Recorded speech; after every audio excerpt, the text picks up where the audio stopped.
تاریخ کے اوراق جب بہادری، غیرت اور فتوحات کی داستانیں سناتے ہیں تو ایک طرف سلطان محمد غزنوی کا نام بجلی کی طرح کڑکتا ہے، جس نے نہ صرف ہندوستان کے دروازے پر دستک دی بلکہ اسے لرزا کر رکھ دیا، اور دوسری جانب سلطان شہاب الدین غوری، وہ عظیم جرنیل جس نے دلوں کو فتح کیا، سلطنتیں گرائی اور برصغیر کے سیاسی نقشے کو ہمیشہ کے لیے بدل دیا۔ آج کے اس ولولہ انگیز سفر میں ایس این اے انفو روم آپ کو لے کر جا رہا ہے ایک شاندار تاریخی مہم پر، جہاں ہم جانیں گے کہ کیسے ان دو اسلامی سلطنتوں نے نہ صرف طاقت کے جوہر دکھائے بلکہ اسلامی تہذیب کے چراغ کو بھی برصغیر کی سرزمین پر روشن کیا۔ غزنوی سلطنت کا آغاز سن 977 میں ہوا، جب سبکتگین، جو ایک ترک نسل غلام تھے، نے غزنی پر قبضہ کیا اور وہاں ایک آزاد سلطنت کی بنیاد رکھی۔ یہ اصل میں سامانی سلطنت کی فوج میں غلام کی حیثیت سے لائے گئے تھے، مگر اپنی ذہانت، وفاداری اور عسکری صلاحیتوں کی بدولت جلد ہی اعلیٰ منصب تک پہنچے۔ غزنی، جو آج افغانستان میں واقع ہے، اس وقت ایک اہم فوجی و تجارتی مرکز بن چکا تھا اور اس نے اسی شہر کو اپنی سلطنت کا دارالحکومت بنایا۔ ان کے بیٹے محمود غزنوی نے 998 میں بادشاہت سنبھالی اور تاریخ اسلام کا وہ درخشندہ باب بنے جو آج بھی دنیا میں فاتح ہند کے طور پر مشہور ہے۔ محمود غزنوی نے سلطنت کو افغانستان سے لے کر ایران، ترکستان، خراسان، برصغیر تک پھیلا دیا۔ ان کے دور حکومت میں سلطنت کے حدود مغرب میں دریائے دجلہ سے لے کر مشرق میں دریائے گنگا تک پھیل چکی تھی۔ انہوں نے 17 مرتبہ ہندوستان پر حملے کیے، جن میں سب سے مشہور 1025 کا سومناتھ مندر پر حملہ تھا۔ یہ مندر نہ صرف ہندو عقیدے کا بڑا مرکز تھا بلکہ ہندو راجاؤں کے اتحاد کی علامت بھی سمجھا جاتا تھا۔ محمود غزنوی کے حملے محض مالی غنیمت کے لیے نہیں بلکہ اسلامی فکر، مرکزی حکومت کی وسعت اور بت پرستی کے خاتمے کے لیے بھی تھے۔ غزنوی سلطنت کو محض ایک جنگجو سلطنت سمجھنا بڑی غلطی ہوگی۔ محمود غزنوی ایک علم دوست، ادب پرور اور روشن فکر بادشاہ تھے۔ ان کے دربار میں اس وقت کے بڑے علماء اور محققین موجود تھے، جن میں البیرونی، الفردوسی، ابن سینا اور الفیروز آبادی جیسے نام شامل ہیں۔ البیرونی نے محمد غزنوی کے ساتھ ہندوستان کے سفر کیے اور اپنی مشہور کتاب کتاب الہند لکھی، جس میں برصغیر کی تاریخ، مذاہب، رسم و رواج اور فلسفہ کا تفصیل جائزہ لیا گیا ہے۔ غزنی شہر کو ایک عظیم علمی مرکز بنا دیا گیا۔ وہاں مدرسے، کتب خانے اور تعلیمی ادارے قائم ہوئے جنہوں نے اسلامی دنیا میں علمی روشنی پھیلائی۔ سلطان محمود نے اپنی سلطنت میں ایک مؤثر انتظامی ڈھانچہ قائم کیا۔ صوبوں میں گورنرز، بیت المال کا مربوط نظام، فوج کے لیے باقاعدہ تنخواہیں اور عوام کے لیے انصاف کی فوری فراہمی کی جاتی تھی۔ اسلامی شریعت کے مطابق عدلیہ کام کرتی تھی اور قاضی مقرر کیے گئے تھے۔ غیر مسلموں کو مذہبی آزادی دی گئی اور انہیں جزیہ ادا کرنے کے بعد ریاستی تحفظ حاصل تھا۔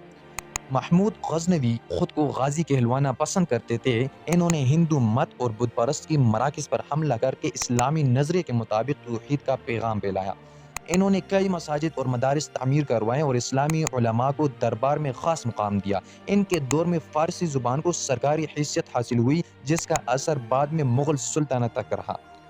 محمود غزنوی کی وفات 1030 میں ہوئی۔ ان کے بعد ان کے بیٹے مسعود غزنوی بادشاہ بنے، مگر وہ اپنے والد کے بائیں کے حکمران ثابت نہ ہو سکے۔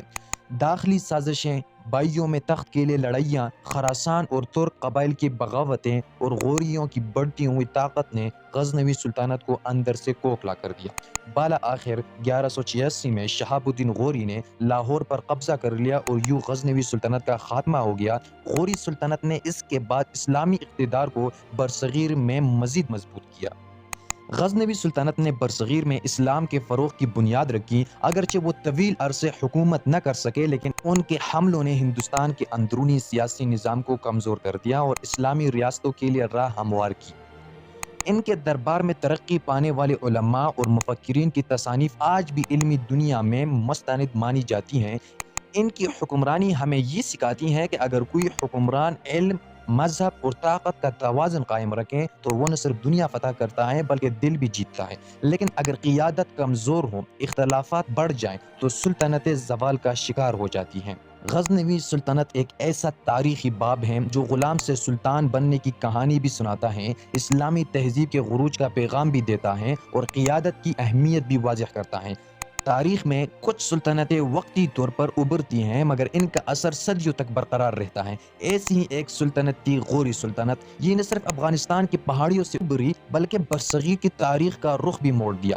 غوری سلطنت کا آغاز 1148 میں غور کے ایک مقامی قبیلے سے ہوا جو افغانستان کے پہاڑی علاقے میں آباد تھا۔ ان کا تعلق تاجک نسل سے تھا اور ابتدائی دور میں یہ لوگ غزنوی سلطنت کے زیر اثر تھے۔ غور کا علاقہ تاریخی طور پر علم و دانش کا گہوارہ رہا ہے جہاں اسلامی تعلیمات تیزی سے پھیلی۔ علاؤ الدین حسین غوری کو ابتدا میں جہان سور کہا گیا کیونکہ اس نے غزنی شہر کو جلا کر راکھ کر دیا تھا جو اس وقت غزنوی سلطنت کا مرکز تھا۔ غزنوی کی شکست نے غوریوں کے لیے اقتدار کا دروازہ کھول دیا۔ شمس الدین محمد غوری پیدائش 1149 غوری سلطنت کے سب سے عظیم حکمران تھے۔ انہوں نے پہلے مغرب میں خراسان، ہرات اور نیشاپور فتح کیے اور پھر اپنی توجہ مشرق یعنی برصغیر کی طرف مرکوز کی۔ 1175 میں اس نے ملتان اور اوچ کے علاقوں پر حملہ کیا، بعد میں لاہور اور دیگر علاقوں کو زیر نگی لایا۔ محمد غزنوی کی سب سے مشہور جنگ 1192 میں پرتوی راج چوہان کے خلاف ہوئی جسے ترائن کی دوسری جنگ کہا جاتا ہے۔ یہ جنگ فیصلہ کن ثابت ہوئی اور دہلی سمیت پورا شمالی ہند غوری سلطنت کے زیر قبضے آ گیا۔ اس کے بعد محمد غوری نے بنارس، بہار اور بنگال تک اپنی فوجیں بھیجیں اور ہندو راجاؤں کو شکست دی۔ غوری سلطنت کی فتوحات کا مقصد صرف سیاسی قبضہ نہیں تھا بلکہ اسلامی تہذیب و ثقافت کو پھیلانا بھی تھا۔ محمد غوری نے برصغیر میں اسلامی نظام، حکومت، عدل، تعلیمی ادارے اور مساجد قائم کیے۔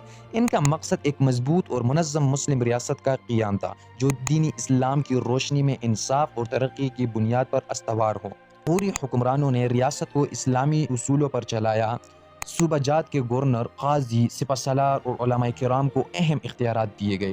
مدرسے اور مکتبے قائم کیے گئے جن میں دینی اور دنیاوی علوم کی تعلیم دی جاتی تھی۔ انہی کی کوششوں سے دہلی میں قطب مینار اور دیگر علمی مراکز وجود میں آئے۔ محمد غوری کو تعلیم سے خاص شغف تھا اور اس نے کئی ذہین غلاموں کو تربیت دی جن میں قطب الدین ایبک، بختیار خلجی اور اتمش جیسے نام شامل ہیں۔